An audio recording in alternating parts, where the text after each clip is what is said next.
Hey, what's going on, everybody? Welcome to episode 27 of The Beer Enthusiasts. We've got the collaboration of your dreams, needless to say. So good. Just absolutely ridiculous beer. This is Golden Tiger. It's in, the Wayfinder can, Wayfinder art, but a collaboration between them, Bierstadt Lagerhaus, and Heater Allen. This is a Czech Amber Lager. Kind of picked this one out because we just don't really see this style brewed a whole lot, even by some of the smaller craft brewers. There's a few around the country that are really well known for doing these styles well. All three of the breweries mentioned would be on that list. And then I think a lot of people would put Notch near the top if we're talking just breweries in the country when you're looking at Czech styles. So wanted to grab this one because not because we thought everybody could find it, but just so we could feature the style. Yeah, if anybody near you is making a Czech Amber style lager, you should pick it up. It's a really fun take that you don't get to see often, but also just personally speaking, if Scott and I were asked to pick three lager-centric breweries to collaborate on a beer and a style, like this is the middle of that Venn diagram, right. I think. We love all three of these breweries so much. You got like a Czech kind of dimple mug there. I've got or my Bierstadt Helles mug. Nice. So I was like, that's another great choice. Bierstadt collab, so let's go ahead and do that. Yeah, I've got a Wayfinder glass, but it's like an 8 or 10 ouncer, and that's not right. Yeah. I actually brought my Wayfinder glass, which is a little bit more like a Pilsner or even a Doppelbock glass. But I don't know. Something felt right about bringing Bierstadt's glass into those situations, so I dig it. Yeah. And look at that. You can just see, if you're watching, you can just see right through that sucker. Yep. Yeah, this is completely brilliant. A little bit of information in actually just the description that's kind of floating around of this beer. Clocks in at 5.3% ABV. Not sure what the IBUs are, but they mention floor malts from Czechia. One of the differences with floor malting as opposed to pneumatic malting, which is pneumatic is gonna have a lot of just like you're pushing a lot of buttons, like what the larger malt houses are going to be doing. As opposed to a place like Admiral Malting that we've been to in Northern California, they do what's called floor malting, where literally after the barley comes in, they steep it in the water to raise the moisture content, and then they literally just spread it out onto a floor that has a bunch of kind of pipes running under it, usually cooled by some sort of glycol or something like that, so that they can keep it at cooler temperatures in the summer when it's warmer, and then probably have to do a lot less work, especially up in the Oakland, San Francisco area during the winter. It gets pretty cold up there by the bay. And then they use that to germinate, and then they just kind of carry on with the rest of the process. But it's one of those things. We'll talk about a couple of things, where it's kind of like the jury's out on whether it's actually worth putting in all of the work to do it, if it makes a difference. Some people say yes, some people say no. But that's what they mean by floor malts. The hops are pretty classic Saz and Slavic hops, and then of course triple decoction, which is going to be Czech approved. And that's another thing where, gosh, if you're doing a triple decoction, you've just got to think that it's worth it. I mean, one decoction is a lot of extra work, let alone just all the extra time you're taking to do three of them, because, especially for beers, once you're getting into, the amber or darker colors, I think there's going to be a little bit more freedom to do longer decoctions where you're taking part of the mash and you're putting it into a separate vessel and boiling it so that you can then return it to the mash to achieve your next temperature rest. For lighter beers, you're not going to want to develop that much color. For these, you might get some longer decoction rest. So, we'll see if we can tell if there's some sort of difference or not, or if we think there's anything that we point out comes from that part of the process. Yeah. And, as far as we're concerned, you don't need an excuse to, utilize decoction if you can do it, because Yeah.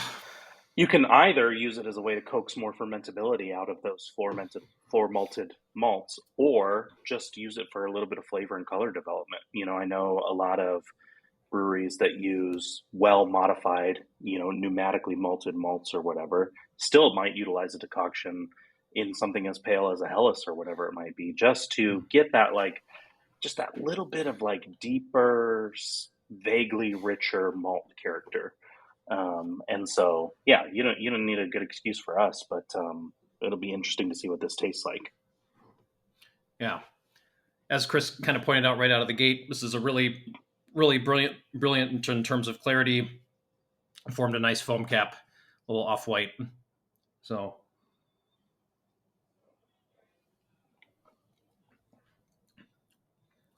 yeah, the aromas are a little bit more malt forward to me. I'm a little bit stuffed up, so I could be missing a couple of things, but a little bit malt forward, kind of toasty, almost like a little bit of that brioche bread type character that I get from a lot of Czech malts. Um, yeah, little, mildly, um, actually bread crust, not toast. It doesn't smell yeah. super toasty to me. Just like baked bread, a little bit of honey cracker, really, really nice. Yeah, there's kind of that kind of grape nut character that you can get once you're kind of in this, kind of color range for, malts very similar to something like, like Vienna malt. Um, there's a little touch of herbaceousness. It's a little grassy. There's some dried, kind of like brighter, herbs, maybe like some really kind of toned down, like rosemary, something to that effect, but very bright herbaceous hop character. Yeah. Yeah, there's a big Yeah, it's change in the just palate to me. yeah, Yeah, sorry, I think I might have cut out for a little bit, but what I was, the hop aroma is not huge to me. It's kind of that vague herbaceousness that you were talking about. But when you drink it, you get all that bread crust, a lot of those malty flavors that we're talking about. But then you get this awesome wash of kind of an herbaceous thyme, yeah, kind of like a melange of herbs. It's not quite minty. It's a little bit earthy. Really, really, the journey on the palate is really special. It's like it starts like you think it's yeah. going to be a little bit sweet. It just goes into this herbaceous showcase, and then what a pleasant kind of medium to medium light bitter linger. Ooh, Yeah, very soft. Yeah, really kind of like just like a really well seasoned and like perfectly toasted crouton that you would just plop on yeah, a salad. yep, that's a good call. Mm, Yeah, and it's not very peppery. Sometimes you can get a little bit of black or white pepper from some of these hops. It's a little bit more like hmm yeah, rosemary, thyme, chervil. Really mild, um, herbaceous character. Super duper pleasant. Which reminds Yeah, me of croutons. I always talk about this with you for these, particularly these amber, like light amber lagers. You're talking Vienna's, Czech Amber Lager. Any riffs on those? That combination of just that ever so lightly like baked bread character with the herbaceous character is like crouton. yeah, yeah. And the bitterness, it's just like you're saying. It's kind of this smooth bitterness. It's softer. It's not sort of that gripping or sort of snappy kind of bitterness that you can get from something like German pills, or maybe from like a super duper traditional strong bitter, or something like that that's kind of been made with like more of a traditional water profile. Czech beers are known for having really just low total dissolved minerals, total dissolved solids. I think is the term. So it just leads to things are a little softer, a little more round. And I think that's also just part of where, if that's one part of the process where you can be turning the dial to, accentuate something, you can be maybe dialing up some of your salts. I think then once you're kind of are dialing those back, then you leave room for things like decoction and other things that you're doing to shine through. Because what you wouldn't want is, harder water, and then you go through all this work to create all of this, malt complexity that we're getting, and then it's just like you get on the palate, and then it's just super bitter, and it's just gripping, and it's got that snatch, and it just that it does that just. I mean, I think that leads to more of a there's interesting palate experiences like what Chris is describing, but then there's a fine line between that and something that's just confusing. Well, and if you're having trouble categorizing Czech style lagers with whatever type of tastings that you're doing, I always like to think of it. We talked about this a lot in the Instagram episode that I was lucky enough to do with Brian Reed, Master Cicerone. Um, it seems like the Czech interpretation of lager is rounder, for lack of a better term, on basically every front, right? It's a rounder water profile. It's a slightly under modified malt. You're using boatloads of Zaz hops, which they have what they call like a quality bitterness. It's not a sharp or piercing bitterness. It's just very pleasant bitterness all the way through. And so, and then, they're most of the time Czech lager yeasts are slightly less attenuative than German lager yeasts. And so all that kind of comes together to create a lager that's like not sweet, but round. All the sharp edges are shaved off. Everything is kind of like in the place that it needs to be. You get a little bit of everything.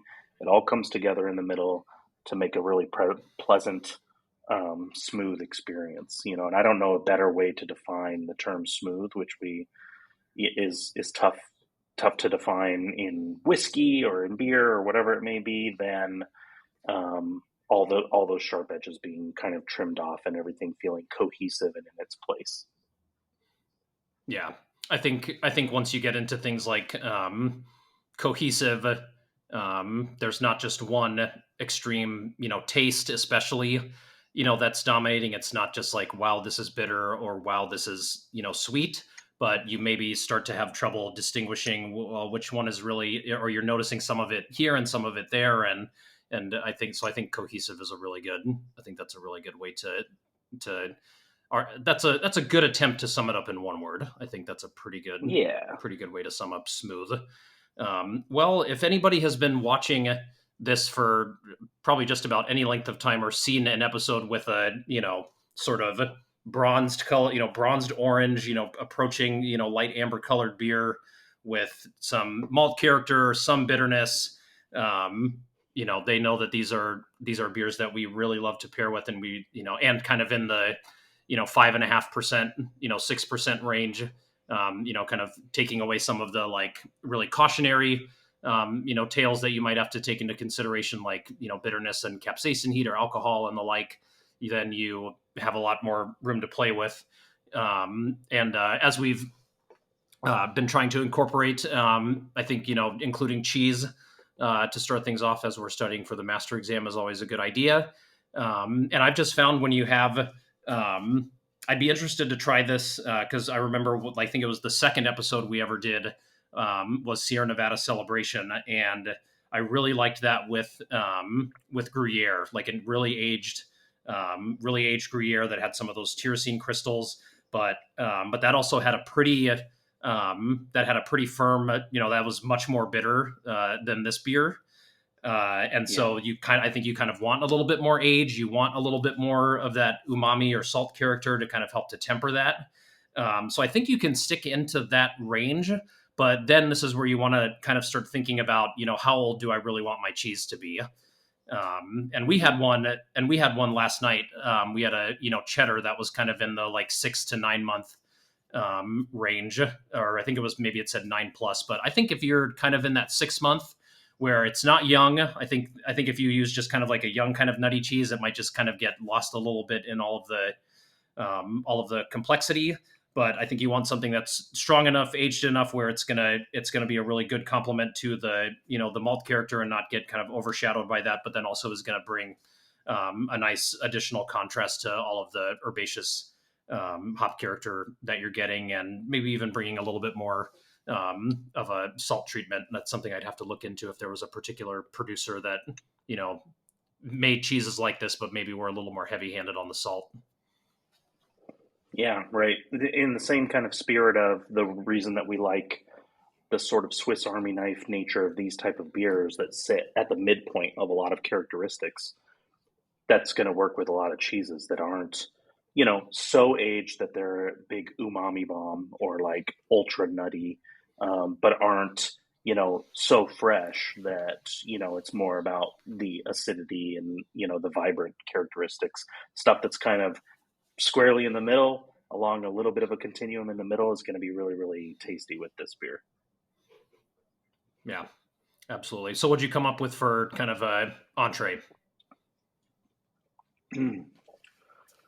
As I drink this more, I'm a little bit more excited about it. And I want to go Thai food, and I want to do Thai basil tofu.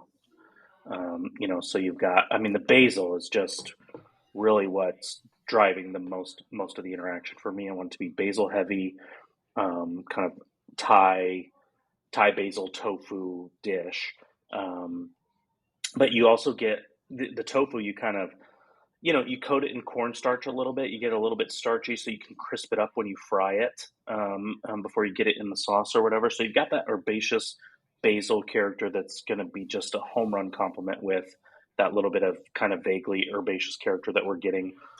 The beer is big enough. It's not a big beer, but it's got some of those bread crust toasty characteristics that's just really going to sing with that fried tofu Maillard character. You get the edges of the tofu just crispy enough.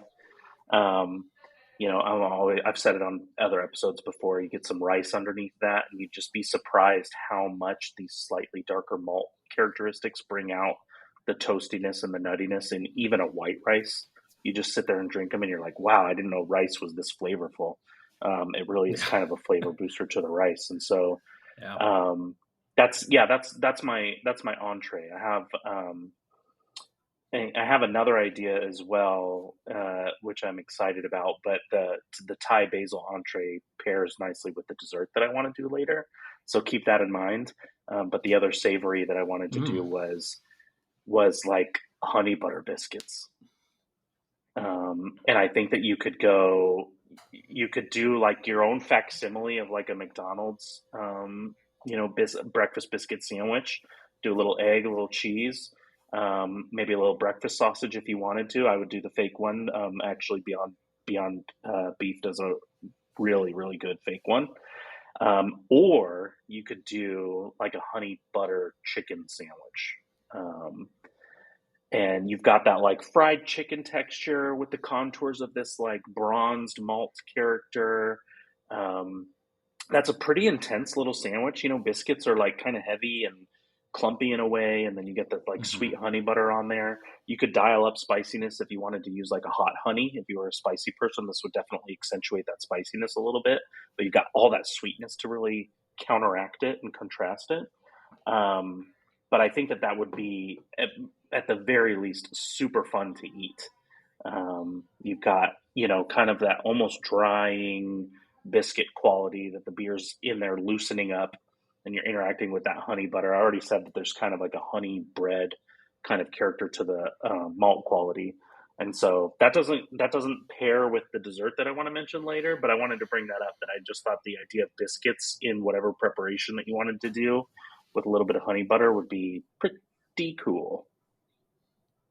Yeah, I found in pairing with fried chicken, anytime you can get any sort of peppery impression from beer, whether it's phenolics or whether it's hop character. So if you're drinking your particular example and you're watching this and you're like my saws are really giving me that white pepper, black peppercorn that Chris was talking about, then I think to me that's even more reason to lean into something like a honey butter kind of fried chicken sandwich preparation. So I think that's a really good one. I had one kind of prepared, but it's the one I just had this for dinner. There's a new pizza place we really like, and I kind of had this, and I'm kind of glad that we had it, because the one I had before was one that I really liked in my experience with a very similar, kind of profile beer, and the this kind of like Swiss Army range that we like. But I think the thing that works great is that it comes with a kind of a more like red, like almost vodka sauce, which I think is going to be really important. So not super acidic tomato, and not like, kind of just like a white sauce where it's like, does this really have a whole lot to, kind of latch onto? I think you're creating a little bit more of a bridge when you use a vodka sauce. It's a thin sourdough crust, so you're kind of adding in these little pockets of, kind of char that you're getting on the bottom, the bubbles, on the crust that are rising, during the quick heating preparation, inside a stone, oven, that's going to be like 700-800 degrees or whatever. And, they're cooking your pizza in like 2 minutes or whatever it is. And then just throwing in a lot of stuff that you were saying. Pesto was something we had on there. So playing in with the basil, I think is going to work out really great. And then I think if you're still wanting something in that lighter, that sort of lighter cheese kind of area, if you're not going to be able to go white sauce, then, they put burrata on theirs. And if there's anything, burrata needs to be dressed with something, whether it's olive oil, or in this case, putting fresh herbs, like the hops that are on here onto burrata is just kind of that's just kind of what you're supposed to do. Or it's almost just like taking your spiced crouton, and just kind of dipping it in burrata, and you've just got a good little snack there. So I think there's a lot of potential for that kind of a pizza preparation with this kind of beer. Yeah, burrata is an amazing canvas for that because, like you said, you dress it usually, whether it's olive oil or a little bit of herb, or even if you just have like fresh burrata over a pepperoni pizza, it's like the pepperoni Yeah. oils kind of dress the burrata, and this kind of helps dress the burrata. I love that idea. That's amazing. Dessert. All right, let's So hear my the Thai connection. Yeah, let's hear this. yeah. Yeah. So this is what you're missing in this beer a little bit is um, fruitiness. There's no real fruity fermentation character. So I think some fresh fruit would be kind of nice, and we can tie back into some of the other nutty character that I was mentioning in the main dish. But mango and sticky rice. And so it might sound a little bit atypical at first, but if you ever had Thai mango and sticky rice, it's got kind of like, uber fresh mango on it, the kind that just almost melts in your mouth, over sticky rice, which is lightly sweet, kind of gelatinous, starchy, so the beer interacts with that really nicely. There's some sprinkled either regular or black sesame seeds on it too, which is such a like if you eat mango and sticky rice, it's amazing how just like a few sprinkles of sesame seed on there kind of like really just adds this nutty anchor to everything. And so I think that would be a really great interaction with it as well. So we're kind of like punching mango into the middle of this non-fruity beer, but mango and sticky rice, despite being somewhat dense, is not like absurdly sweet or anything. It's got a lot of nutty characteristics, some light tropical fruit characteristics, and it's almost just having like a herbaceous fruit salad with a little bit of a starchy element too. So I picked that. I kind of started backwards. I really liked the idea of that, even though that might sound strange to some people, but I really feel like that could work. And that's why I picked a Thai main dish too, to kind of, let's just keep the Thai thing rolling. But yeah, mango and sticky rice. Yeah, I think that's a great one. Yeah, man, that's outside of the box too. That's pretty different from what we've done before. So, and good job kind of connecting it to the entree. That's cool. I went down the like really wanting to bring in some caramel into the picture. Also was, kind of curious what we could do with some kind of spice that could stand out in something like a dessert, if this wasn't going to kind of be more of like a peppery, kind of forward hop character. And so I kind of had two two in the bag. And so I think with this, the way this is, sort of coming across, I would kind of lean towards doing like a brown sugar pound cake, maybe mix in a little bit of chai in there. Chai is kind of this kind of amalgam of things like nutmeg and allspice and cinnamon, and all of these other spices that I think are going to be great because they're not going to just lead to just like more kind of impressions of all these different phenolics, which could be interesting. If it was maybe a little more peppery, could maybe give it an impression of like a Christmas beer or something like that. But once you start bringing in a lot of that kind of stuff, you start to worry.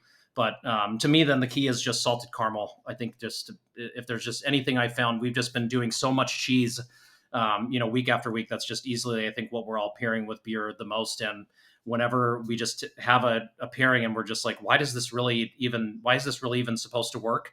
It's just mostly because it's a beer that has firm plus bitterness, and it's just a really salty cheese, and it just mellows everything out. And then all of the other really, like Chris said, those are really the harsh, edges that, really are making people kind of make a face. But then once you smooth those out, then you just get to experience everything else. And so I think we're starting with kind of the initial layer of bread crust, croutons, and then the next level is kind of like this brown sugar. And then, for, beer people, like caramel is kind of the next step up there for, especially if you're thinking about just, what kind of the depth of color malt, can bring to the table, what kind of impression as you get darker, that's kind of the progression that you get. But just making sure to have, a perceivable amount of sea salt, I think is the way to go. Yeah, that's beautiful. It's like simple and beautiful, you kind of, wherever you think that the bitterness might spike or the sweetness might be too much, the sea salt is just there to save the day. Yeah. It softens everything. It's also a flavor booster. It's magic. That's a really nice, beautiful pairing. I like that a lot. Yeah, I'm excited about that one too. Well, we have a beer for next week. It's very exciting. Not a beer that we can usually get here. And, I'm maybe somewhat remiss to, just announce this to the world, but I'm sure if any of you are fans of them already, you probably already know, but Notch has started shipping to tons of other states. It's kind of a new thing that they just announced. And neither of these beers are available for shipping. But we were still able to track them down. But next week, we're going to be doing Notch Alt Beer. So it's another style, again, where this one probably even less than Czech Amber Lager. Somehow, this would be probably an even harder style for you to find, almost impossible from country of origin. And if you do, they're just these really, really old, Origa, like swing top, swing cap, bottles, and they're oxidized to hell. And so, having a place like Notch that cares a lot about tradition and brewing beers the way they're supposed to, they're brewed in sort of their country of origin, place of context. They're a trustworthy source. And so we're really excited again, just to be able to just review that style, from a producer that we hold in high regard. Yeah. And so, if you aren't in one of the few states that Notch can ship to, well, they're not shipping the alt beer, so it's irrelevant. But this is a PSA for if they can ship to you, you should order some Notch beer. They are just making absurdly fantastic beer across the board. And two, just grab a local alt beer if you can.